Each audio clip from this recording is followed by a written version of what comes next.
کہتے تھے آپ کے ذاتی ہیں تو میں لوں گا ورنہ نہیں۔ میں کہ نہیں، میرے ذاتی پیسے ہیں، میں دوائی اس میں سے لا دوں۔ حضرت کے دانت کا مسئلہ ہو گیا، میں 9,000 مانگ لی کہ 9,000 میں دانت تیار ہو گئے۔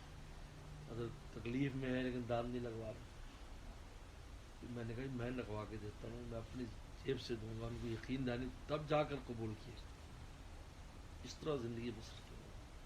بڑے صاحب کرامت بزرگ تھے، میرے ساتھ جی محبت۔ مجھے کہتے تھے کہ میں جب خانپور میں تھا تو اس وقت بڑے اکابر بزرگ وہاں تھے، خصوصاً حضرت جو ان کے شیخ تھے مولانا ان کے منت اللہ درخواستی صاحب وغیرہ کے، وہ اس وقت حیات تھے، ان سے بھی استفادے کیے۔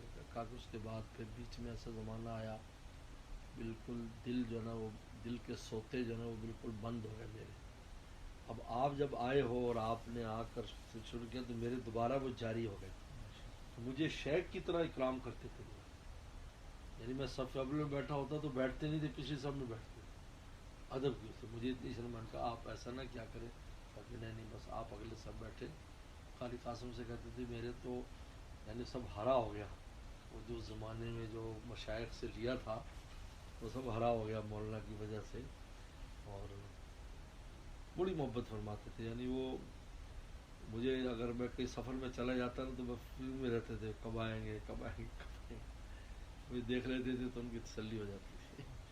میری پیچھے نماز پڑھنا ان کو بہت اچھا لگتا تھا، بہت ان کو مزہ آتا تھا۔ جب ہوتا تو میں نماز نہیں پڑھاتا، میں ساری نمازیں تقریباً پڑھاتا تھا اس وقت۔ بہت اللہ تعالیٰ نے، میں کہ حضرت والد رحمۃ اللہ علیہ نے اس قسم کے سب درویش اکٹھے کر رکھے تھے، اور اسی طرح کے تھے درویش، مسافر، مہاجر، ایسی تھے۔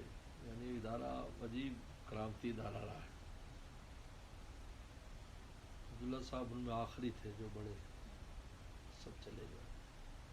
جب میں آیا تھا تو یہ سب مجھ سے بڑے تھے، سارے اساتذہ۔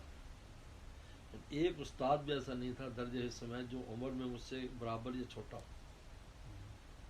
اور والد صاحب نے یہ نصیحت کی تھی کہ دیکھو کوئی کچھ کہے نا تو تم نے اس سے لڑنا نہیں ہے۔ نوجوان آدمی تو کوئی سب بڑے مجھ سے، اور خاص طور پر مولانا عبداللہ صاحب کا اور قاری عبدالغفور صاحب کا، کیونکہ یہ دونوں منہ پہ کہہ دینا اور اس طرح کی عادت تھی، چاہے ان کے آگے سے کبھی جواب نہیں دیں۔ مولانا عبداللہ صاحب شروع میں درسگاہ میں آ کے ڈانٹ دیتے تھے مجھے، میں پڑھا رہا ہوں، یہ کام صحیح نہیں، یہ قانون کیوں بنا دے۔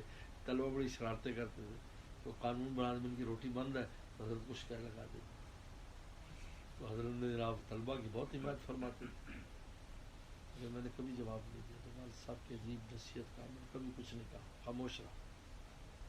بعد میں یہی سارے اساتذہ ماشاء اللہ ایسے ہو گئے کہ بس میں ان کا بڑا ہوں، لیکن مجھ سے سارے بڑے تھے، میرے سسر صاحب بھی تھے، بہت سب اکرام کرتے تھے، ان کو میں نے وفاق کے سمجھاتا بھی تھا۔ اور عبداللہ صاحب تو ایک بڑے کتنے سال تک تو پرچہ بنانے تیار ہے، میں نہیں پرچہ بناتا، خود بناؤ۔ پھر جا کر تیار ہوئے، پرچہ آپ بنائیں، یہ کریں وہ کریں، بڑا اچھا خط تھا، بہت اچھا لکھتے تھے۔ ان کو سمجھانا بھی اس طرح وفاق میں آئے گا، ایسے ہوگا ایسے ہوگا ایسے کرنا ہے۔ تو شروع میں بالکل مناسبت نہیں تھی اس وفاق کے، اس سے جو پرانا طرز تھا، اگرچہ بہت اعلیٰ طرز تھا وہ، اب تو کچھ بھی نہیں ہے، اگرچہ وفاق نے بنایا ہے لیکن اس میں جو استعداد بنتی تھی، یعنی ایک طالب علم جب وہ کسی فن میں چلنا چاہتا ہے تو اسی فن کی کتابیں پڑھ لیتا ہے، دوسرے فن کی۔ پھر ایک تیز ہے طالب علم، وہ ایک سال میں 2 درجے پڑھ لیتا ہے، وہ بعد کے وقت پھر اور جگہ اور کام میں لگا لیتا ہے۔ اب تو سب کو اکٹھے ہی چلنا ہے، گھوڑا ہے وہ بھی، کھوتا ہے وہ بھی، اس کو ایک ہی چال چلنی ہے، اس کو آگے بھاگ نہیں سکتا۔ یہ انصابات کا یہ ہوتا ہے۔ تو بہرحال اللہ کا بہت شکر ہے، بڑا عجیب والد سمت اللہ علیہ کی نصیحت بڑی عجیب تھی۔ مشکل تو بہت ہوتا تھا کہ آ کر کوئی ایسے کہہ دے، اور جو جوانی جوش، لیکن یہ خانقاہوں میں جو رگڑا لگتا ہے نا، اس کا بڑا فائدہ ہوتا ہے۔ ورنہ تو کئی ایسے واقعات سنے جوان موتی میں اپنے استاد کو بھی اس نے برا ڈانٹ دیا سب کے سامنے، معمولی بات پر، اپنے استاد کو بھی جو اس سے پڑھا تھا، جو بزرگ ہیں بڑے ہیں، نفس بٹھایا جاتا ہے، یہ بڑی عجیب چیز ہے۔